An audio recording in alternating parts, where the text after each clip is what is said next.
better car, you'll also get a workforce that feels involved, motivated, that cares. It takes time, years in fact, but at Ford, it's beginning to pay off. Since the Taurus Sable first went on sale in December of 1985, Ford has cut the number of defects per car by over 50%. In 1986, Motor Trend magazine named it the Car of the Year. With an average of almost 500,000 sales per year, it's the second best-selling car in America, second to the Ford Escort. Overall, the Ford Motor Company has made one of the most remarkable comebacks of any company ever. After losing $1 billion a year, it is now making a profit of roughly $1 billion per quarter, making it the most profitable car company in the world. One measure of productivity, number of cars made per worker, is up over 40%. Operating costs have been reduced by $5 billion since 1980. In fact, by almost any measure, this company has turned around. Customer satisfaction in Ford cars over the past 6 or 7 years has increased by about, say, a 40% margin, where the product quality has increased at a greater rate than that. We're as good as some of the Japanese, not as good as the best.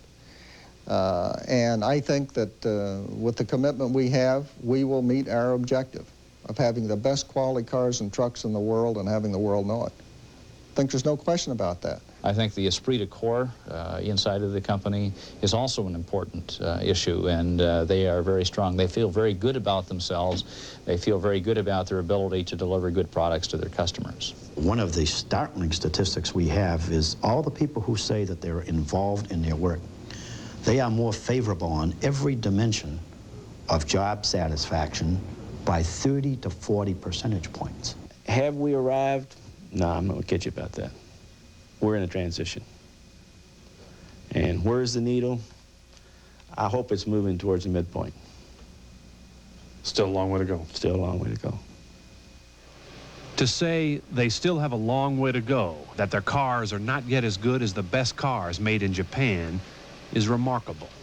Not so much because it's true, but because they're willing to say it publicly.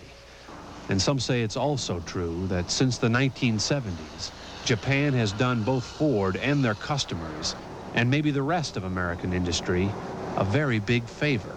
I mean, the reason that Ford has higher quality cars today is not because the former chairman of Ford went to church and got a message from God about car quality. Ford is making better cars because Honda and Toyota and Nissan and Volvo and BMW kicked their butts from one end of Detroit to the other end of California.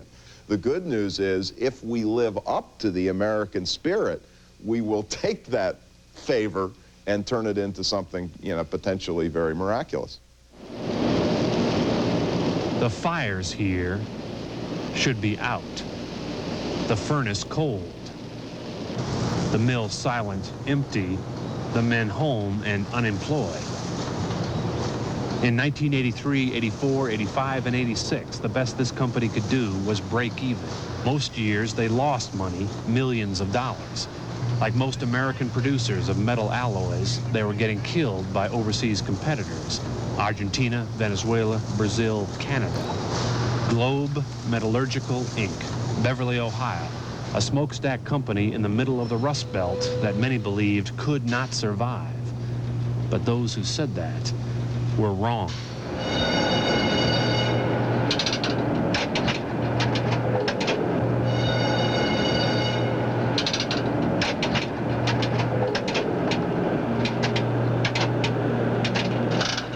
One of the things they make in this inferno is an alloy called magnesium ferrosilicon. Part iron, part magnesium, part just the right amount of a half a dozen other elements, all blended together and then sold to the casting divisions of Ford and General Motors, for example. The car companies use it to strengthen brakes, crankshafts, steering assemblies. The problem was the quality of their metal was always unpredictable.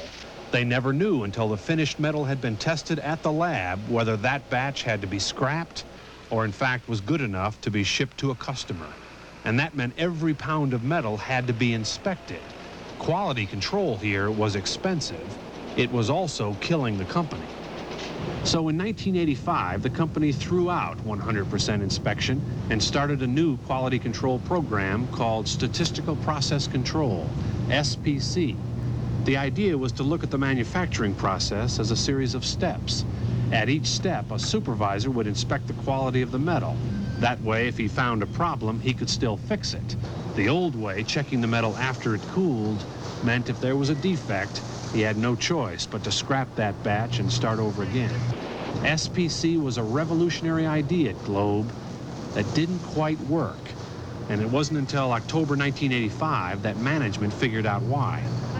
We were not including our hourly personnel in it prior to October of '85.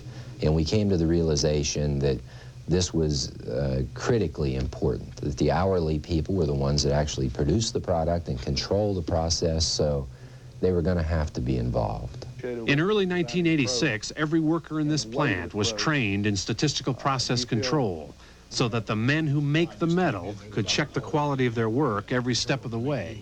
At the beginning of the process, Whitey Myers, a 42-year veteran at Globe, checks the voltage, the temperature, the composition of the gravel, wood chips, and coal that are fed into the furnace. Once those materials are heated and the raw metal is made, a tapper opens a hole at the bottom of the furnace. As the liquid metal pours out, he takes a sample, just a cupful, which is sent to the lab to make sure the composition is just right. The next step, the metal is poured into a giant ladle and then weighed. Once these men know the exact weight of this heat, as they call it, they can figure out what to add to match the exact specifications of their customers. Those specs are fed into a computer. 25-year-old Dwayne Ellis tells the computer the gross weight of the heat, and in turn, the screen tells him just how many pounds of magnesium, calcium, aluminum, silicon to add in order to give the customer exactly what he's ordered. Dwayne then punches those numbers into a keyboard that operates a conveyor belt. Whatever he's ordered, 10 pounds of rare earth, 100 pounds of silicon, then slides down a chute into the molten metal. The last element that goes in is magnesium, which Dwayne has to add himself. 1,500 pounds, just what the computer told him.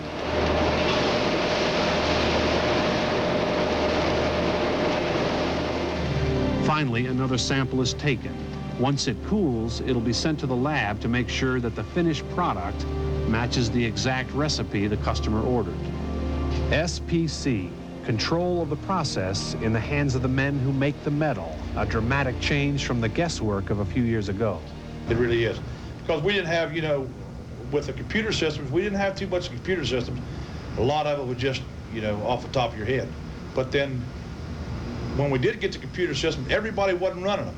Just a few people was running them, and we wasn't getting no input from the people working on the floor, But now everybody knows how to run the computer. Everybody's more aware of what's going on, and if it starts getting out of range, somebody takes care of it. The implications of SPC have been widespread, the results dramatic. Better quality has meant more customers, larger orders, on-time deliveries, fewer shipments returned because of defects. It also translates into less inventory of raw materials, less scrap, fewer inspectors, a smaller payroll, and as a result, record profits. It also means this is a better place to work. There are no plant supervisors, no foremen here anymore. They don't need them. Profit sharing now adds $4,000 to $5,000 a year to a man's paycheck. Turnover is almost zero. On-the-job injuries have gone down 3 years in a row, while the industry average was going up. The examples go on and on. Here's one more. From July '87 to the end of June '88, with nearly 100 employees working constantly, rotating shift, 24 hours a day, 7 days a week, we only had 4 days of absences in that whole year. And that's just unheard of in this kind of an environment. 4 days? 4 days of someone calling in sick. Well, we have one more visit to make, another story of quality turning a company around. In Rochester, New York, the Copy Products Division of Eastman Kodak. The division was started in 1975. A decade later, they were losing money, sales were flat, almost every copier they made was defective, survival was an open question. So in 1985, management here made a change. The same year that Globe Metal threw out 100% inspection, Kodak all but eliminated its quality control department, QC as they called it. This despite an average of almost 30 defects, mistakes in every machine. And if you